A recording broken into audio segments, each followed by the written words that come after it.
رسوله الكريم أما بعد فأعوذ بالله من الشيطان الرجيم بسم الله الرحمن الرحيم وعن علي رضي الله تعالى عنه قال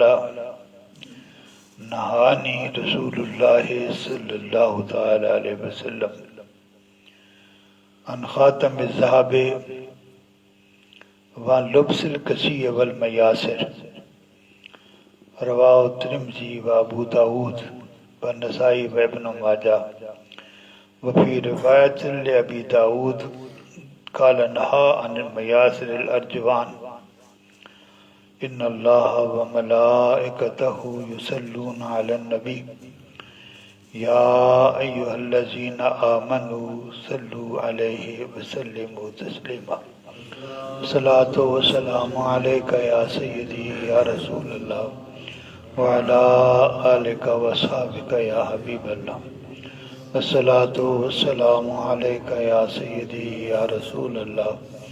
وعلى آلك وصحبك يا حبيب الله۔ حضرت علی مرتضیٰ رضی اللہ تعالی عنہ سے مروی ہے، فرماتے ہیں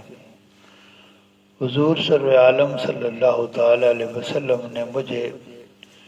کچھ چیزیں استعمال کرنے سے منع فرمایا۔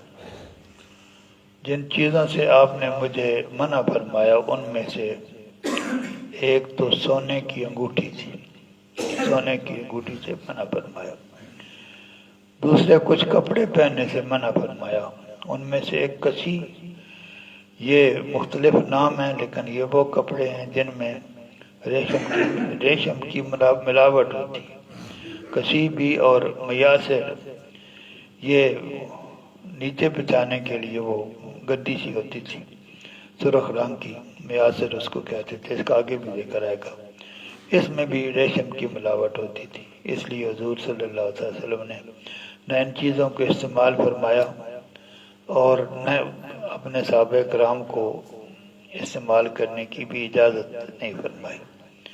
اس حدیث پاک کو امام ترمذی ابو داود نے روایت فرمایا،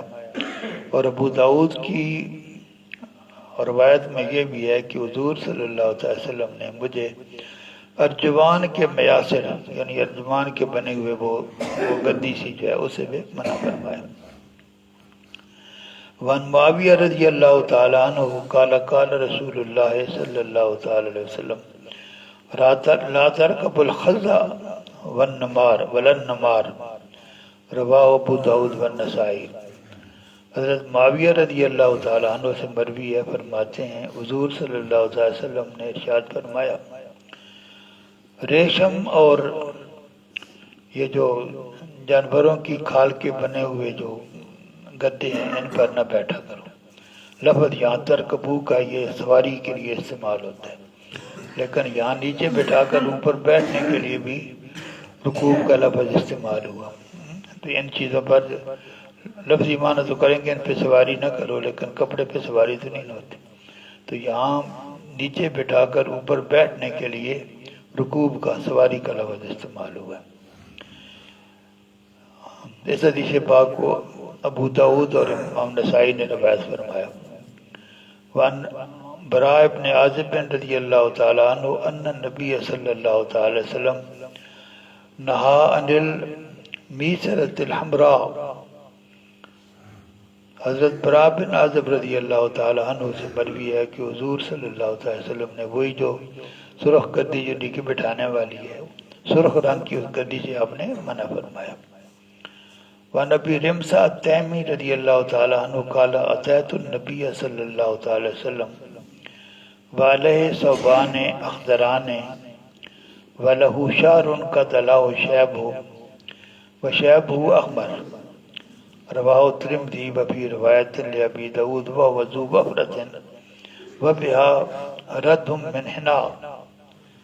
حضرت رمثہ تیمی رضی اللہ تعالی عنہ سے مروی ہے، فرماتے ہیں میں حضور صلی اللہ علیہ وسلم کی خدمت میں حاضر ہوا،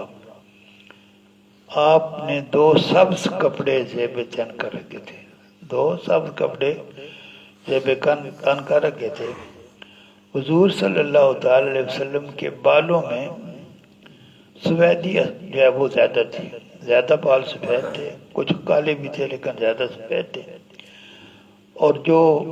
آپ کے جو بال سفید تھے وہ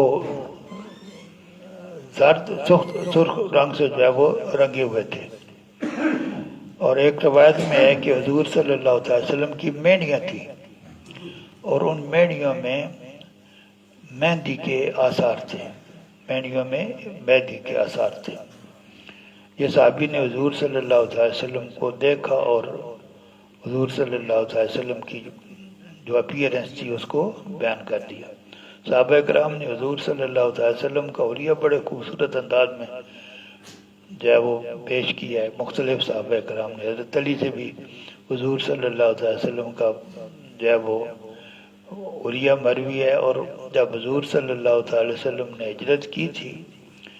تو رستے میں ایک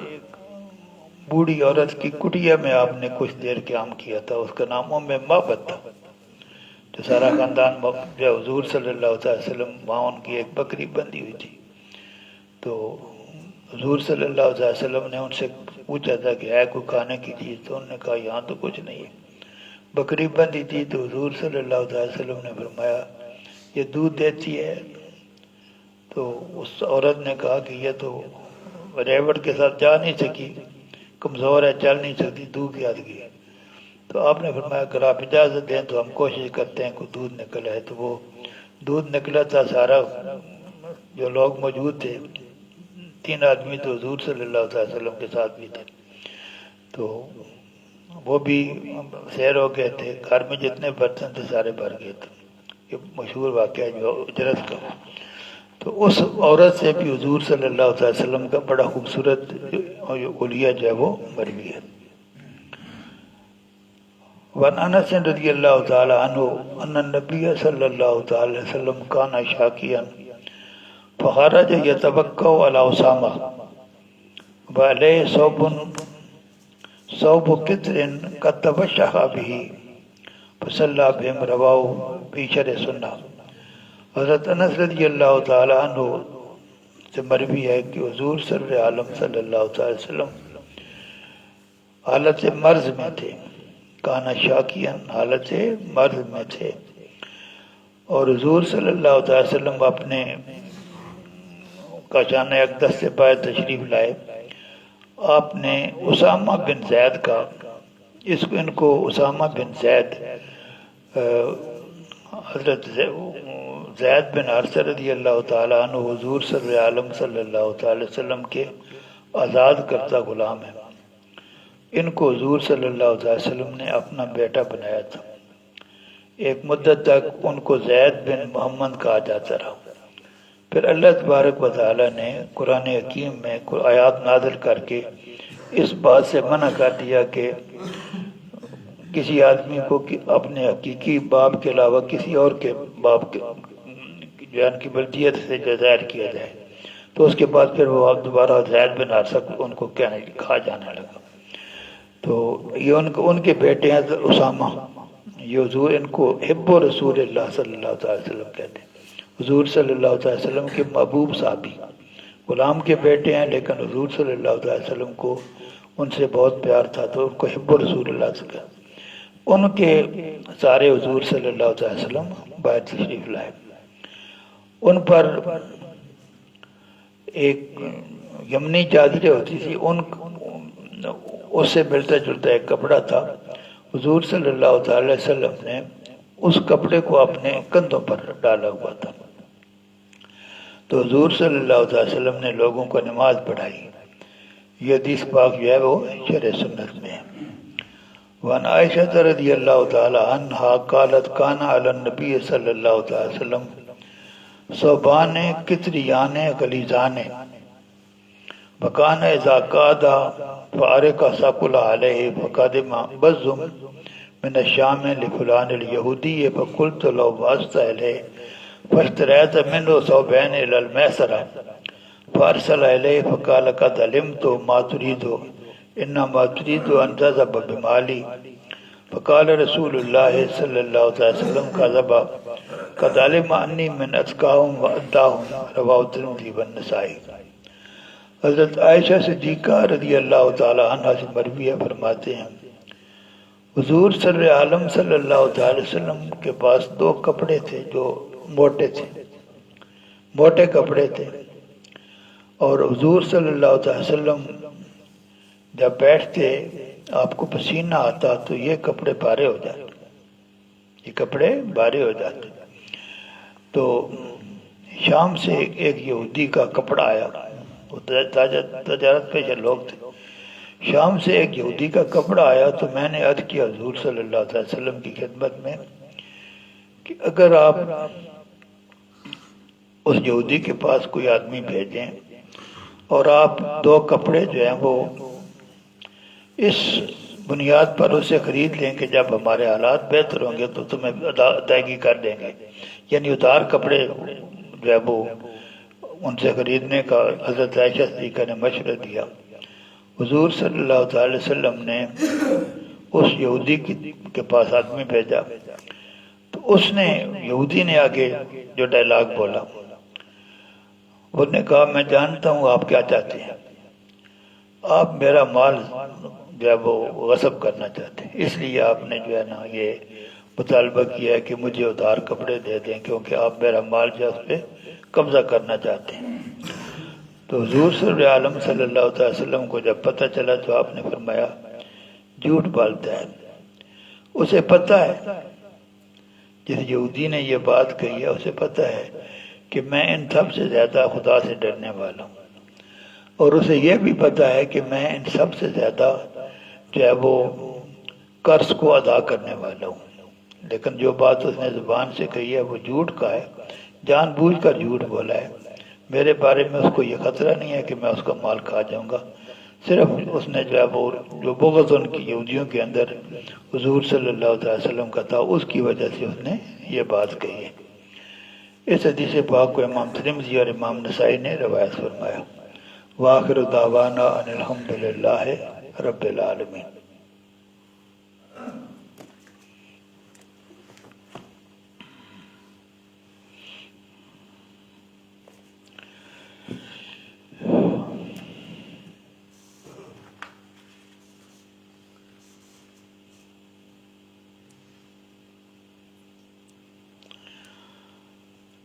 کوئی اگر آدمی جو ہے وہ کسی عذر کی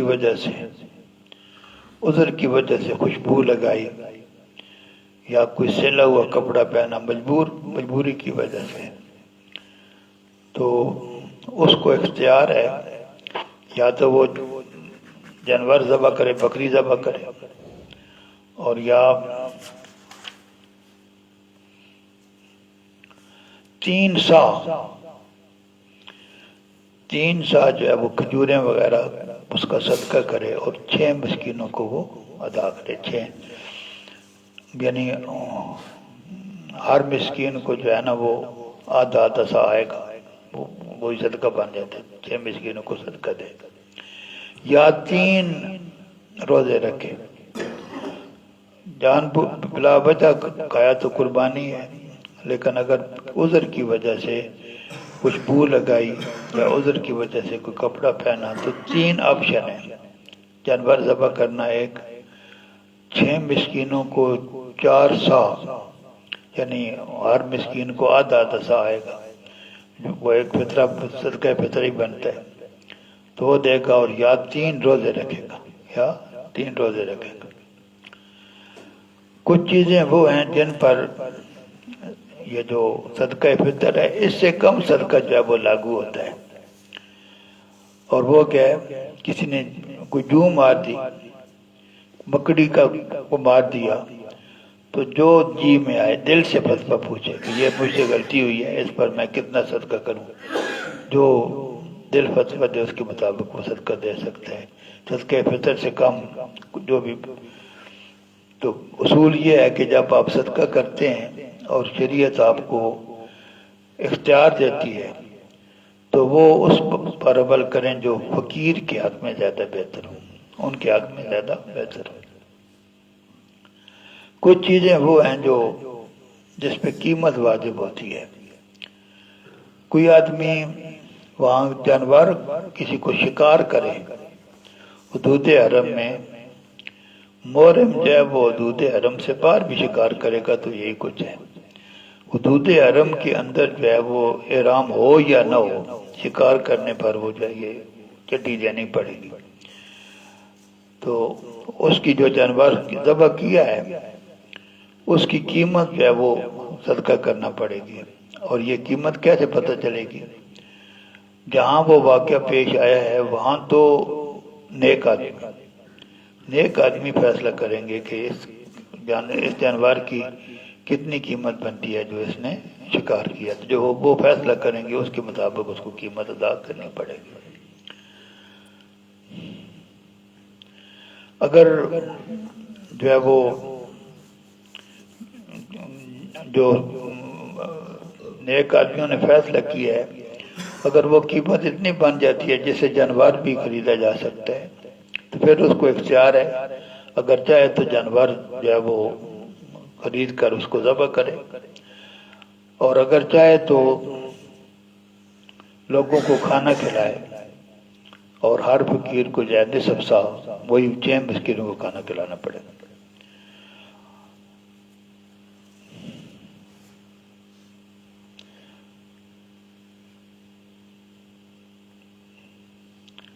کچھ چیزیں وہ ہیں جس سے جانور کی ویلیو کم ہوتی ہے، تو جو چیز اس نے مثال کے طور پر اس کا کوئی پر وغیرہ کاٹ دیا یا بال کاٹ دیے تو اس جتنی اس جانور کی ویلیو میں کمی ہوئی ہے وہ مقرر کریں گے اور وہ اس کو ادا کرنی پڑے گی۔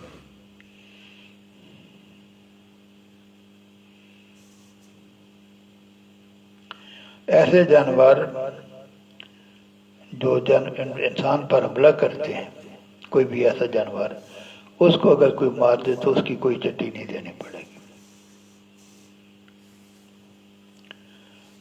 یہ جو آدمی احرام کی حالت میں نہ ہو وہ حرم کا کوئی جانور قتل کر دے تو اس کو قیمت ہی ادا کرنی پڑے گی، روزے رکھنے کی اس کو اجازت نہیں ہے۔ وآخر دعوانا ان الحمد للہ رب العالمین۔